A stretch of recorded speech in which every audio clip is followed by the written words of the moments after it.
Today in PhotoPea, we'll be working on the project of creating the celebrity puzzle for graphic design.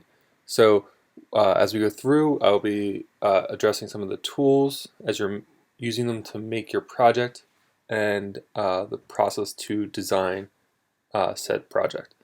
So first thing you want to be doing is finding a large photo of your celebrity under Google Images. If you haven't already picked one, make sure you go to Tools on the right side of Google Images and choose Size Large, so it's a high quality image so that it is not pixelated and works well for this assignment. So I already have one selected, so I will bring those in. You're going to be using Open from Computer since it's already saved to your Chromebook. So mine is already under Celebrity Puzzle. Here is the selected picture I want to use. I'm going to hit Choose. Here's our first image that we're going to use for this assignment. And the first thing you always want to do is duplicate your background by dragging your background photo to the new layer icon, which is the bent piece of paper. So to make this a little bit easier, I'm going to change the name of this. So I could double click on that and change the name of the layer you select. So I'm going to drag that down to the bent piece of paper. And now I have Swift and Swift copy. So Swift is my original image I brought in. I want to turn that layer off click on this eyeball so that I do not accidentally edit that layer, and I'm going to keep that so if I have to go back to it, I can. So from Swift copy, I'm going to use the marquee tool, which is the square with the dash marks around it, or if you hold it down, there's the ellipse version. The lasso tool is the one I'm going to be using. If you hold it down, there is other options, polygonal and magnetic. Please do not use these ones. These are a little bit more tricky to use, but the lasso one will let you make free forms and non-traditional shapes that are not squares or circles. So we'll choose the regular lasso tool. You can use the quick select. It is not as easily usable as the one in Photoshop, but it has qualities that you could use. And the pen tool here at the bottom. So we'll go over these main three first. So the marquee tool, lasso tool, and pen tool. So first thing I'm going to do is use the marquee tool. I'll use the rectangle shape. So I'm going to make a rectangle design. So from the far left, this is the shape I want to duplicate. I will go to Layer, New, Layer via Copy, since there is no layer via cut. So right now it is layer 1, so that's the shape we made, so we turn off the copy. So layer via 1, or layer 1, is the piece we just made with the marquee tool. We turn that off. So it's a little difficult to make sure we line up the next piece so there's not much overlap or duplication of the same piece. So my advice to you will be to click on your background copy layer. So for me, it'd be Swift copy.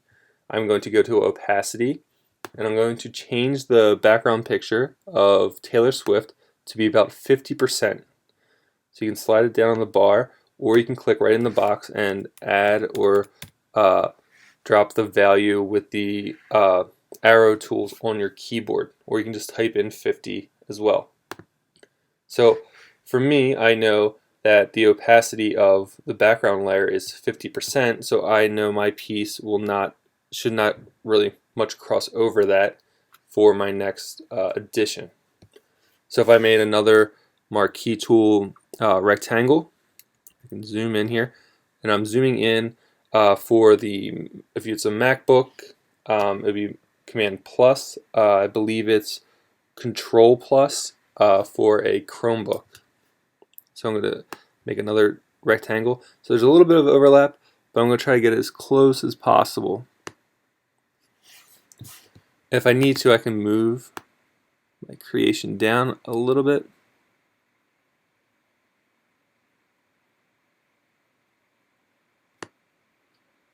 Now I'm going to go layer, new, layer via copy. To select the part of the Taylor Swift picture I want to make another layer from. So it's layer 2 right now, but its opacity is at 50. I'm going to turn that back to 100 so I know what I'm looking at. So if we turn this off, we can see that I'm building up that side dimension. So zoom back in. Next tool I'm going to use is the lasso tool. So we can, doesn't have to be in order here. So we'll click on the lasso tool, choose a more organic shape. Again, this is just following my cursor, or if you have a mouse attachment, you can use that as well. So I'll just, it's not perfect, but try to get as close as possible to the piece that you're trying to design. So we'll go here, this is going to be one piece.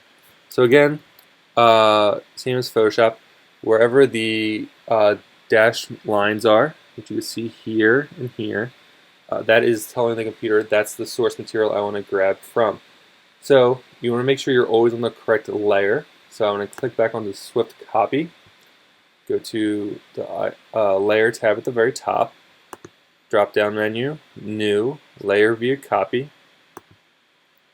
So if I turn that layer off, you can see right now it's at 50%, so I'm going to turn that to 100. So we have our pieces here, some pieces that will line up. We can use that lasso tool again. So for this, I'm going to try to get it as close as possible without overlap. So I'll go right as close as I can. There's going to be a little bit of overlap or a little bit of a gap between the two. That's okay, but you don't want huge chunks over top of each other. So we go this way, right around her nose.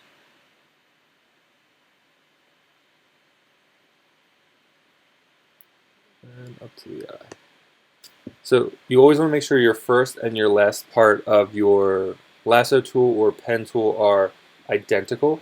So make sure they're full circles or full forms, whatever they might be, so that you're not just cutting through part of your design unknowingly.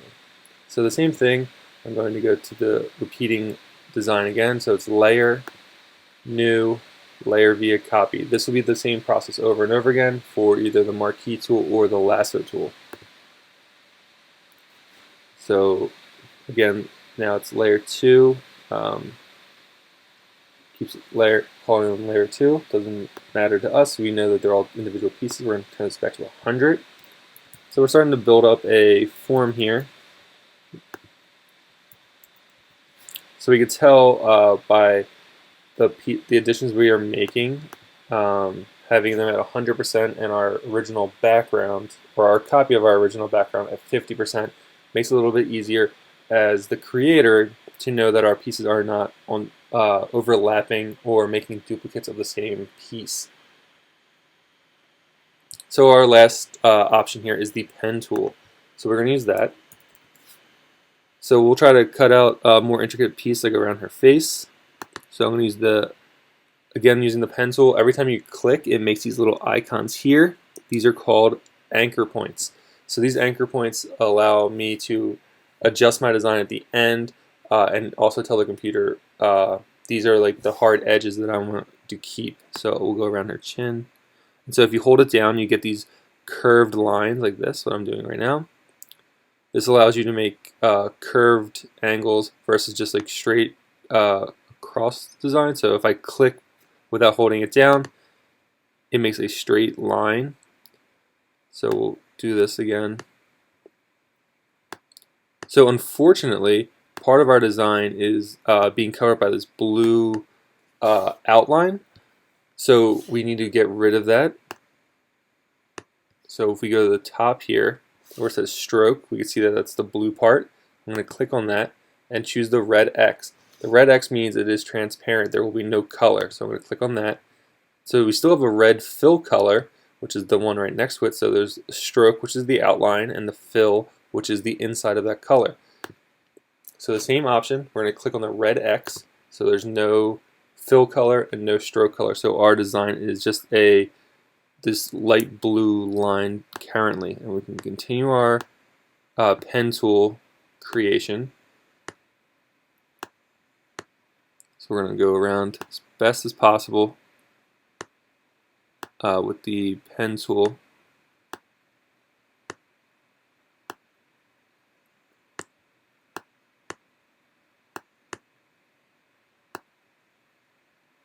So with the pen tool, we're able to get a little bit more intricate designs. You can see like right in this area, which probably typically wouldn't been what we weren't able to do before with like the lasso tool. It'll be a little bit of a tighter cut, but with the pen tool we can get more distinct angles and intricate pieces. So if you wanted your pieces to look like puzzle pieces, you could do that and repeat the same design over and over again.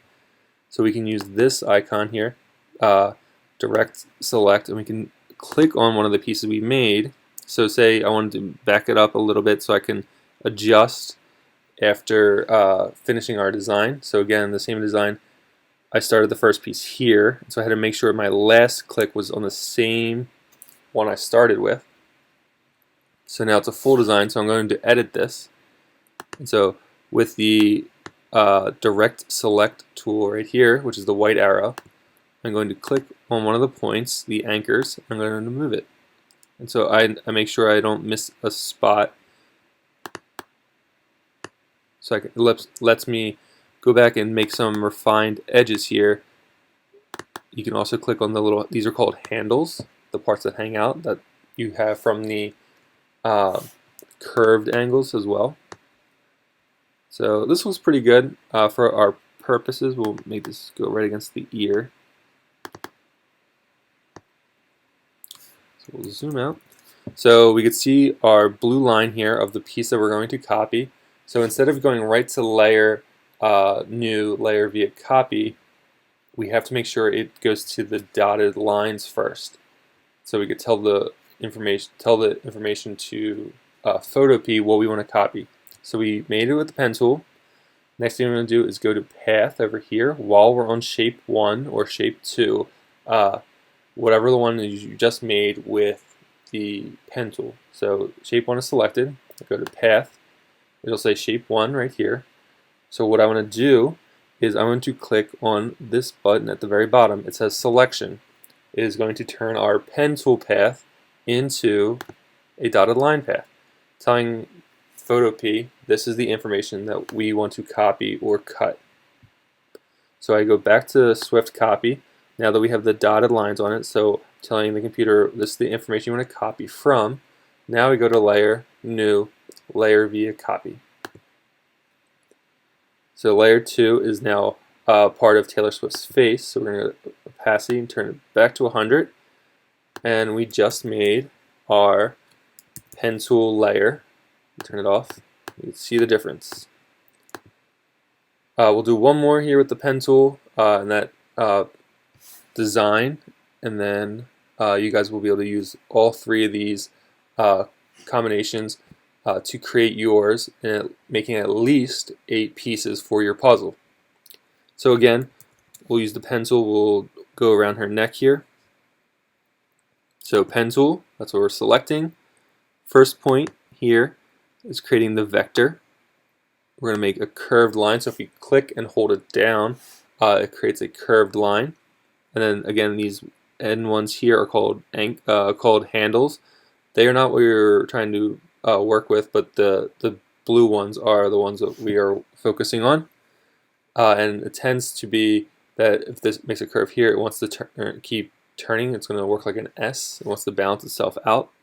So you might need to give it a little bit of space so it can self-straighten.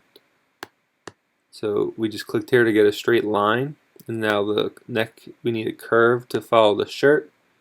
So this looks like it'll probably go straight there, so we'll just click. Now we'll go around the hair, click and hold it down to get that curve. So I know it's going to try to curve this way, so if I click up here, it should give me a good start. There we go. We'll go up to this earring, around the earring a little bit, to the ear. Go here to the ear. So we're in sort of a bind here because it's curving this way, but we're going to give it a sharp turn. So we'll click here. We'll go back and adjust to fix this angle. Okay. So we'll keep following around the chin.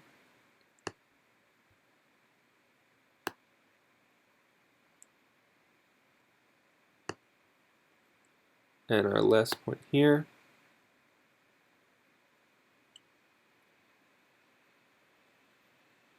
Like that. So we're making sure the first and the last point are always clicked on together. So they're the last and the first one. So again, we're going to the direct select tool, so we can go back and edit our design. So we have a little bit of overlap here. We want to fix that. So we're going to drag this, single click on that handle, and bring it in, so it makes it a little bit smoother. There we go. So same thing here. We'll make this part of the ball a little bit better, part of the earring. So that looks pretty good. You can see our blue line from outside. What we're going to do again is, while shape that you just created is selected, so if you click on a different one, it'll identify that. So we know this is the neck one. So shape 2, we'll go to path. We're going to go to selection. Right here is the dotted line square. Click on that. Now it turns our path we made with the anchor points into the marching ants icon. Again, that's the black and white dash lines. So we're going to go to layer, new, back to layers first over here, so we can make sure we're copying from the right information. So swift copy, layer, new, layer via copy.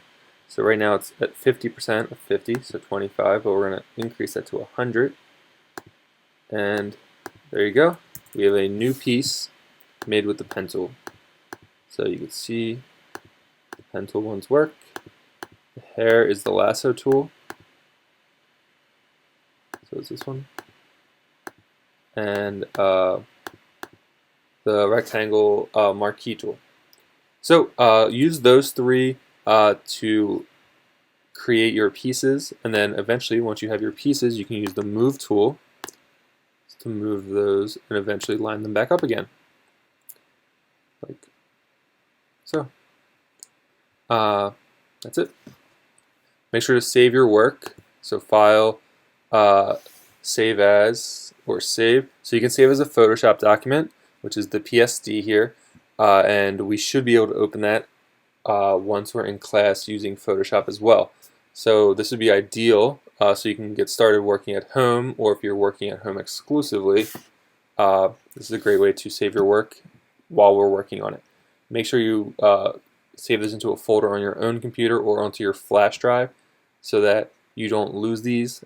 This will be very helpful to you. All right.